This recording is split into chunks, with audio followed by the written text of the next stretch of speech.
नमस्कार विद्यार्थी मित्रांनो, आज तुमच्यासाठी घेऊन आलेलो आहे इयत्ता 10वी मराठी। तत्पूर्वी सर्वांनी चॅनल सबस्क्राइब करायचं आहे, लाईक आणि शेअर सुद्धा करायचं आहे। पाठ आपण बघणार आहोत बाल साहित्यिका गिरिजा कीर, स्थूल वाचनाचा पाठ आहे। सर्वात आधी आपण लेखिका डॉक्टर विजया वाड यांचा परिचय बघू। प्रसिद्ध लेखिका आणि बाल साहित्यिका आहेत। अनेक कथा, कादंबऱ्या, नाटकं बालकांसाठी त्यांनी लिहिलेली आहेत, रचलेली आहेत। जवळजवळ 117 पुस्तकं त्यांची प्रकाशित झालेली आहेत। मराठी विश्वकोश मंडळाच्या त्या 9 वर्ष अध्यक्ष होत्या। विश्वकोशाच्या ग्रंथ वाचन स्पर्धांच्या कामगिरीबद्दल कोलंबो विद्यापीठाकडून डिलीट ही सन्मानाची पदवी त्यांना प्राप्त झालेली आहे। साहित्य क्षेत्रातील महाराष्ट्र राज्य पुरस्कार, महाराष्ट्र साहित्य परिषदेचा पुरस्कार, शिक्षण क्षेत्रातला जिजामाता पुरस्कार यासारखे जवळजवळ 95 पुरस्कारांनी त्यांना सन्मानित करण्यात आलेलं आहे। सन 2007 मध्ये सांगली येथे झालेल्या मराठी बालकुमार साहित्य संमेलनाच्या त्या अध्यक्ष होत्या। अंतरंग, अभिनेत्री, अक्षांश, रेखांश या त्यांच्या कादंबऱ्या आहेत। आपली माणसं, ऋणानुबंध, गप्पा गोष्टी, हृदयपर्शी एक कथासंग्रह आहेत। एक हिरवी गोष्ट, तिची कहाणी, त्या तिघी ही नाटकं आहेत। झिपरी, बिट्टीच्या 12 बाता या बालकादंबऱ्या, उत्तम कथा, अद्भुत जगाच्या सफरीवर, गोष्टी घ्या गोष्टी इत्यादी बालकथा आहेत।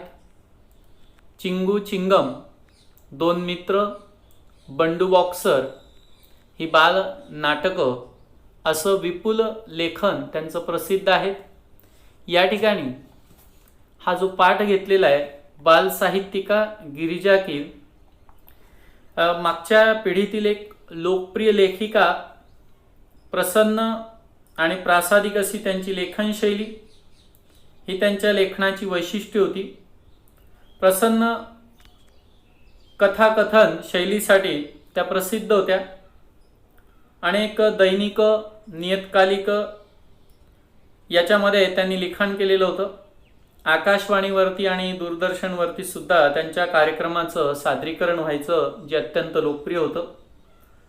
मानवतावादी मूल्य हा त्यांच्या लेखनाचा गाभा होता। सामाजिक वातावरण निकोप व सौहार्दपूर्ण असावं या दृष्टिकोनातून त्यांचं लिखाण असायचं। साहित्यिक बाल साहित्यिका गिरिजा कीर यांचा साहित्याचं परीक्षण, समीक्षण या ठिकाणी केलेलं आहे। मित्रांनो, साहित्यिक किंवा साहित्य म्हटलं तर हे समाजाच्या हितासाठी लिहिलं गेलेलं असतं, समाज घडवण्यासाठी लिहिलं गेलेलं असतं। सहित जे लिहिलं जातं त्याला साहित्य असं म्हटलं जातं। सहित समाजाच्या हितासाठी असलेलं, समाज घडवण्यासाठी असलेलं लिखाण त्याला साहित्य असं संबोधलं जातं। अशा या साहित्यिकाचा, अशा त्यांच्या साहित्याचा, बाल साहित्यिका गिरिजा कीर यांच्या साहित्याचं परीक्षण, यांच्या साहित्याचं समीक्षण या ठिकाणी लेखिका डॉक्टर विजया वाड यांनी केलेलं दिसून येतं। तत्पूर्वी आपण या ठिकाणी काही गोष्टी पाहणार आहोत। आपल्याला एखाद्या पाठाचं परीक्षण करायचं आहे, एखाद्या साहित्याचं परीक्षण करायचं आहे, समीक्षण करायचं आहे, तर त्याच्यासाठी आपल्याला रसास्वाद जो आहे तो त्या पाठाच्या अनुषंगाने घेता आला पाहिजे। आणि म्हणून रसास्वादाच्या अंगानं या ठिकाणी डॉक्टर विजया वाड यांनी बाल साहित्यिका गिरिजा कीर यांचा परिचय करून दिलेला आपल्याला दिसून येतो। मग आता रसास्वाद म्हणजे काय? तर एखादं पुस्तक ज्यावेळेला आपण बघतो, एखादं पुस्तक ज्यावेळेला आपल्याला ते आपण वाचतो, ते आपल्याला खूप आवडतं। त्यातल्या कोणत्या गोष्टी आपल्याला आवडल्या, ते पुस्तक आपल्याला का आवडलं, याची मांडणी म्हणजे त्याला रसास्वाद असं संबोधलं जातं। त्याप्रमाणेच एखादी गोष्ट आवडण्याचे किंवा न आवडण्याचं चिकित्सक अभ्यासपूर्ण विश्लेषण म्हणजे समीक्षा होय.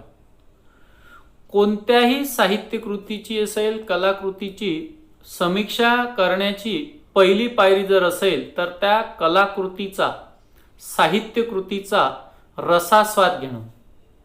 कोणत्याही कलाकृतीचा आस्वाद जो आहे तो घेता आला पाहिजे आणि तो आस्वाद घेण्यासाठी काही गोष्टी महत्त्वाच्या असतात. त्यालाच आपण त्या आस्वाद घेण्यासाठी या गोष्टी जर का आपण केल्या तर त्याला आपण रसास्वाद असं म्हणतो, समीक्षण असं संबोधलं जातं. त्याचप्रमाणे याच्यासाठी कुठल्या गोष्टी किंवा कुठले मुद्दे महत्त्वाचे आहेत तर पुस्तकाच्या वाङ्मयाचा प्रकार, पुस्तकातील व्यक्तिरेखा आणि त्यांच्या स्वभावातील भारावून टाकणारे विशेष, व्यक्तिरेखा सहजपणे फुलल्या की बारकावे कृत्रिमतेने टिपलेले आहेत, कथानक आकर्षक व उत्कंठावर्धक आहे का, काव्यसंग्रह असल्यास कवितांचं भावसौंदर्य, विचारसौंदर्य, अर्थसौंदर्य कशातून आपल्याला जाणवतं आहे, लेखकाची भाषाशैली कशी आहे, पुस्तकाची सुरुवात आणि शेवट आकर्षक आहे का, पुस्तकातून मिळणारं चिरंतन मूल्य, संदेश, उपदेश तसेच कथानक व त्यातील आशय आणि कथानकाचा विषय या सर्वांचा मनावर एकत्रित परिणाम होतो का, या सगळ्या गोष्टींचा विचार त्या ठिकाणी केला जातो आणि त्याला आपण समीक्षण असं म्हणतो. आधी आपण रसास्वाद घेतो. एखादी गोष्ट ज्यावेळेला, मग ते नाटक असेल, सिनेमा असेल, टी व्हीवरचा एखादा कार्यक्रम असेल, तो कार्यक्रम ज्यावेळेला आपण बघतो, ती गोष्ट आपण ज्यावेळेला बघतो ती त्यावेळेला आपल्याला आवडते. बरेच कार्यक्रम आपल्याला खूप आवडतात आणि त्या कार्यक्रमाविषयी मग आपण इतरांजवळ सहज बोलत असतो. आवडलेल्या गोष्टी आपण वारंवार सांगत असतो. तो कार्यक्रम पुन्हा पुन्हा आपण पाहत असतो आणि मग आपल्याला मनापासून तो कार्यक्रम पाहावासा वाटत असतो. ही जी संपूर्ण कृती आपण त्या कलाकृतीच्या संदर्भामध्ये करत असतो, तिचा आस्वाद आपण घेत असतो. आज सगळ्याच गोष्टीला आपण रसास्वाद असं संबोधत असतो आणि त्या रसास्वाद घेण्यासाठी या सगळ्या गोष्टी आपल्याला त्या ठिकाणी कराव्या लागतात. आणि या अनुषंगाने डॉक्टर विजय आव्हाड यांनी बालसाहित्यिका गिरिजा कीर यांच्या साहित्याचं समीक्षण या ठिकाणी आपल्यासमोर मांडलेलं दिसून येतं. रसास्वादासाठी आपल्याला कृतीपत्रिकेमध्ये कृतीसुद्धा विचारल्या जातात, त्यासुद्धा आपण सोडत असतो. आणि अशा पद्धतीनं ज्यावेळेला आपण एखादा पाठ अभ्यासलेला आहे, एखादं साहित्य ज्यावेळेला आपण अभ्यासलेलं आहे, ते अभ्यासलेलं असताना आपण या काही मुद्द्यांच्या आधाराने ज्यावेळेला त्या गोष्टी त्या साहित्याच्या संदर्भात, त्या पाठाच्या संदर्भात मांडतो, याचा अर्थ आपण त्याचं आस्वाद सुद्धा घेतो आहे आणि त्याचं समीक्षण सुद्धा करत असतो. बघा, आपण बघू डॉक्टर विजय आव्हाड यांनी बालसाहित्यिका गिरिजा कीर यांच्या साहित्याच्या संदर्भामध्ये जी मतं मांडलेली आहेत, ज्या गोष्टी मांडलेल्या आहेत, त्या आपण आता या ठिकाणी बघणार आहोत.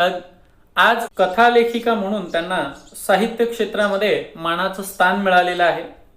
साधारणपणे असे लेखक बाल साहित्याकडे क्वचित वळतात. गिरिजाबाई मात्र आवर्जून बालकुमार साहित्याकडे वळलेल्या आपल्याला दिसून येतात. या क्षेत्रामध्ये सुद्धा त्यांनी भरपूर असं साहित्य रचलेलं दिसून येतं. बाल साहित्यामध्ये बहुतांश जादू, चमत्कार यांच्यावरती भर दिला जातो. परंतु गिरिजाबाईंनी मात्र बालकुमारांच्या भावविश्वातील प्रसंगांवरती आधारलेलं साहित्य निर्माण केलेलं आहे. त्यांच्या काही साहित्याची उदाहरणं आपल्याला या ठिकाणी सांगता येतात, जी आपल्याला पाठ्यपुस्तकाच्या माध्यमातून दाखवलेली आहे. आमच्या आपल्या गप्पा टप्पा, चला खेळू या नाटक, साळुंकीची कहाणी, नीला राणीचा दरबार, मी कोण होणार यासारखं साहित्य त्यांनी रचलेलं, लिहिलेलं आपल्याला पाहायला मिळतं.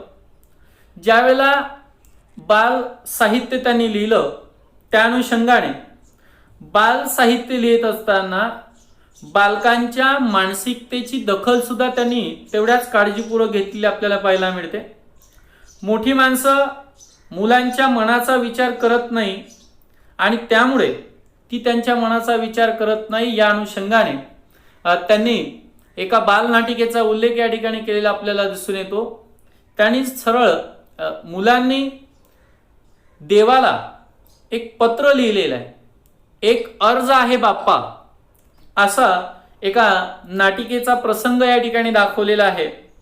आणि या नाटिकेतील प्रसंगाचं चित्रण अगदी प्रसंगानुसार प्रभावीपणे बालसाहित्यिका गिरिजा कीर यांनी मांडलेलं आपल्याला दिसून येतं. मुलं देवाकडे आपल्या मोठ्यांविषयी एक प्रकारच्या समस्या मांडता आहेत.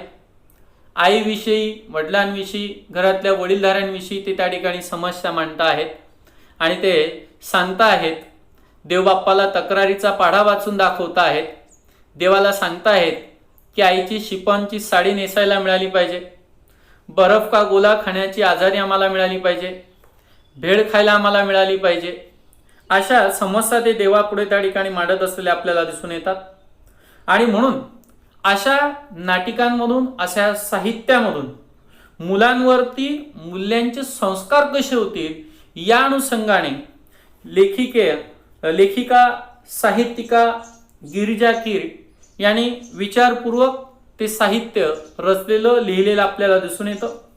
मुलांवरती उदात्त मूल्यांचा संस्कार करण्यासाठी त्यांनी अहिल्याबाई होळकर, अणुताई वाघ, ताराबाई मोडक, संत गाडगेबाबा, महात्मा फुले अशा थोर विभूतींची चरित्र सुद्धा रचलेली दिसून येतात, लिहिलेली दिसून येतात. आणि त्या अनुषंगाने प्रत्येक चरित्रामध्ये त्यांनी त्या संबंधित व्यक्तीच्या कार्य जे आहे ते कार्य, बाल संस्कार मुलांवरती कसे होतील, चांगले संस्कार मुलांवरती कसे होतील या अनुषंगाने तशा प्रकारचं त्यांचं व्यक्तिचित्र उलगडलेलं आपल्याला दिसून येतं. प्रत्येक स्त्रीला लिहिता आलं पाहिजे, तिला आपले विचार मांडता आले पाहिजे, अशा प्रकारचं लिखाण महात्मा ज्योतिबा फुले यांनी आपल्या साहित्यातून केलेलं दिसून येतं. स्त्रीच्या व्यक्तिमत्वाचा विकास व्हावा असा लिखाण महात्मा फुले यांनी केलेलं दिसून येतं. आणि तेच गिरिजा कीर यांनी आपल्या लिखाणातून आवर्जून मुलांवरती संस्कार हवे या अनुषंगाने आपल्या साहित्यातून मांडलेले दिसून येतात. रोजगाराची संधी निर्माण करणारं शिक्षण देणं, मुलांच्या भाषेला प्रतिष्ठा देणं हे हेतू अनुताईच्या कार्याचे केंद्र होते. अस्वच्छता, अज्ञान, चमत्कार, अंधश्रद्धा, बुवाबाजी अशा दृष्ट प्रवृत्तीच्या चिखलातून, अशा अनिष्ट अंधश्रद्धांच्या चिखलातून समाज बाहेर आला पाहिजे. समाजाला बाहेर काढणं हे संत गाडगेबाबांचं मुख्य उद्दिष्ट त्यांनी आपल्या साहित्यातून मांडलेलं दिसून येतं. संत गाडगेबाबांचा मूळ उद्देश मुलांपर्यंत, समाजापर्यंत पोहोचावा हा उद्देश साहित्यिका गिरिजा कीर यांनी डोळ्यासमोर ठेवून तशा प्रकारचं साहित्य रचलेलं आपल्याला पाहायला मिळून येतं. तसंच मानवतेच्या दृष्टिकोनातून मानवतेचा संदेश समाजामध्ये प्रस्थापित व्हावा या अनुषंगाने गिरिजा कीर यांनी त्यांचं साहित्य, त्या साहित्यातून मानवतेचा संदेश कशा प्रकारे देता येईल याचा सुद्धा विचार केलेला आपल्याला दिसून येतो. बालकुमार वाचकांवरती सुद्धा तशा प्रकारचा संस्कार व्हावा या अनुषंगाने त्यांचं साहित्य आपल्याला दिसून येतं. गोष्ट एका माणसाची, या कथेचा नायक दाखवलेला अशा प्रकारची कथा त्यांनी आपल्या समोर मांडलेली आहे. अशा प्रकारची कथा आपल्या समोर दाखवलेली आहे आणि त्या कथेमधून त्यांनी दाखवलेलं आहे की त्याच्यामध्ये जे पात्र दिलंय, नायक दिलेला आहे मधू नावाचा, त्याची आई कर्करोगाने आजारी पडलेली होती. तिच्या ऑपरेशनसाठी मधूनं नाईलाजाने एका व्यक्तीचं पाकिट चोरलं, मारलं. पाकिट मारलं म्हणजे त्याने ते पाकिट चोरलं. पैशासोबत असलेल्या चिठ्ठीमुळे त्याला वेगळ्याच सत्य निदर्शनास आलं. ज्याचं पाकिट त्याने चोरलं त्याच्या पाकिटामध्ये पैसे होते आणि चिठ्ठी सुद्धा होती. ती चिठ्ठी त्या मधूनं वाचली त्यावेळेला काहीतरी नवीन गोष्ट त्याच्या निदर्शनास आली. त्याच्या लक्षात आलं पाकिटाच्या मालकाने ते पैसे जे आहेत ते स्वतःच्या आईच्या उपचारासाठी राखून ठेवलेले होते. हे ज्या वेळेला त्या मधूला समजलं त्यावेळेला तो खूप दुःखी झाला, त्याला पश्चाताप सुद्धा झाला आणि पैसे परत करण्यासाठी मग तो पुन्हा त्या गृहस्थाकडे जातो. पण त्या गृहस्थाने पैसे घेतले नाही. मधूच्या आईच्या उपचारासाठी ते पैसे त्या गृहस्थाने दिले आणि अशा प्रकारचं माणुसकीचं दर्शन या ठिकाणी गिरिजा कीर यांनी घडून आणलेलं आपल्याला दिसून येतं. माणुसकीच्या दर्शनानं सुद्धा वाचकाचं मन त्या ठिकाणी भरून आलेलं आपल्याला पाहायला मिळतं. याच्या व्यतिरिक्त बाल साहित्य, बाल कादंबऱ्या त्यांनी रचलेल्या आपल्याला दिसून येतात. उदाहरणार्थ झंप्या द ग्रेट खरोखरीच ग्रेट आहे. महाचळवळ्या वळवळ्या बघावं तेव्हा नसत्या उद्योगात घडलेला झंप्या बघता बघता बालवाचकांचा लाडका होतो. याच्या व्यतिरिक्त यडबंबू ढब्बू ही बाल कादंबरी अत्यंत मनोरंजक असलेली आपल्याला दिसून येते. प्रत्येक लहान मूल आईचं आपण आवडतं व्हावं या प्रयत्नामध्ये असतं. ढब्बू हा मुलगा आईला उगाचच्या उगाच त्रास देणारा नसतो. ताईचा साखरपुडा असतो, त्यासाठी घरामध्ये मिठाई केलेली असते. काही गरीब मुलं मिठाई मागू लागतात. ढब्बू नाही म्हणतो, पण आई म्हणते तुकडा तुकडा देऊन टाक त्यांना, कुणाला दुःखी ठेवू नये, सर्वांवरती आपण प्रेम केलं पाहिजे. ढब्बू जे आहे हे वाक्य ध्यानात ठेवतो. दुपारी सगळे वाम कुक्षी घेतात, त्यावेळी आईनं व्याह्यांना देण्यासाठी आणलेले मिठाईचे ताट ढब्बू भिकाऱ्यांना वाटून देतो. असा हा भाग वाचकांना खूप आवडतो आणि त्या ढब्बूच्या मनावरती कशा प्रकारचा परिणाम होतो हे सुद्धा अशा बालकथेच्या माध्यमातून मुलांच्या लक्षात येतं आणि त्यांच्यावरती सुद्धा अशा प्रकारचा बाल संस्कार झालेला आपल्याला पाहायला मिळतो. एकूणच गिरजाबाईंना शब्दांचे इतके सुंदर दान पडले की अनंत हस्ते कमलाकराने देता किती घेशील दो कराने असं वाटावंसं वाटतं. गिरिजाबाईंच्या लेखणीला, त्यांच्या संस्कारक्षम वाङ्मयाला शेवटी डॉक्टर विजया वाड यांनी अंतःकरणापासून मानाचा मुजरा घातलेला आपल्याला दिसून येतो. अशा प्रकारे बालसाहित्यिका गिरिजा कीर यांच्या साहित्याचा परिचय, यांनी रचलेल्या साहित्याचा परिचय डॉक्टर विजया वाड यांनी त्या साहित्याचा आस्वाद कशा प्रकारे आपण घेतला पाहिजे, कशा प्रकारे आपण त्या गोष्टी व्यक्त केल्या पाहिजे, मांडल्या पाहिजे, अशा प्रकारचं एक उत्कृष्ट समीक्षण या पाठाच्या माध्यमातून आपल्यासमोर मांडलेलं दिसून येतं. अशा प्रकारे हा पाठ आपण या ठिकाणी समजून घेतला. या पाठावर आधारित कठीण असे शब्दार्थ असतील, वाक्प्रचार असतील, ते आपण नोंदवून घ्यायचे आहे. पाठाला अनुसरून जो स्वाध्याय दिलेला आहे शेवटी, तो सुद्धा आपण नमूद करून घ्यायचा आहे.